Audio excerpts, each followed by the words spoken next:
ಮನುಷ್ಯ ಒಂದು ರೀತಿ ವಿಚಿತ್ರ ಮಕ್ಕಳೇ. ತಮಾಷೆ ಗೊತ್ತಾ? ಮುಹೂರ್ತ ಇಲ್ಲದೆ ಹುಟ್ಟುತ್ತಾನೆ ಮನುಷ್ಯ. ಮುಹೂರ್ತ ಇಲ್ಲದೆಯೇ ಹುಟ್ಟುತ್ತಾನೆ, ಮುಹೂರ್ತ ಇಲ್ಲದೆಯೇ ಸಾಯುತ್ತಾನೆ, ತನ್ನ ಗಮ್ಯ ಮುಗಿಸಿ ಹೊರಡುತ್ತಾನೆ. ಆದರೂ ಜೀವನ ಪರ್ಯಂತ ಶುಭ ಮುಹೂರ್ತ ಅಂತ ಹೊಡ್ತಿರ್ತಾನೆ. ನಿಮಗೆ ಗೊತ್ತಿದೆಯಾ, ಕೆಟ್ಟ ಮುಹೂರ್ತ ಅನ್ನೋದೇ ಇಲ್ಲ, ಇನ್ನು ಶುಭ ಮುಹೂರ್ತ ಎಲ್ಲಿ ಅಂತ ಹೇಳ್ತೇವೆ. ಅತಿ ಮುಖ್ಯವಾಗಿ ಶುಭ ಕಾರ್ಯಗಳನ್ನ ಮಾಡ್ಲಿಕ್ಕೆ ಮುಹೂರ್ತ ಮುಂದಕ್ಕೆ ಹಾಕ್ಲೇಬಾರ್ದು. ಇಲ್ಲವೇ ಇಲ್ಲ. ಒಳ್ಳೇದಾ, 4 ಜನರ ಹತ್ರ ವಿಚಾರಿಸಿದೀವ, ವೈದಿಕವಾಗಿ ಬಲ ಬಂದಿದೆ, ಡನ್.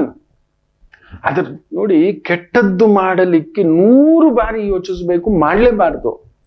ಒಳ್ಳೆಯದು ಮಾಡ್ಲಿಕ್ಕೆ 1 ಬಾರಿ ನಿರ್ಧಾರ ತಗೊಂಡ್ರೆ ಎಡಗೈ ಬಲಗೈ ಎಲ್ಲಿದ್ದೀವಿ, ಹೇಗಿದ್ದೀವಿ, ಯಾವ ತರ ಇದ್ದೀವಿ, ಯಾವ ರೂಪದಲ್ಲಿದ್ದೀವಿ, ಯಾವ ಸ್ಥಾನದಲ್ಲಿದ್ದೀವಿ, ಯಾವ ಸ್ಥಳದಲ್ಲಿದ್ದೀವಿ, ಏನೂ ಯೋಚನೆ ಮಾಡಬಾರದು. Just do it.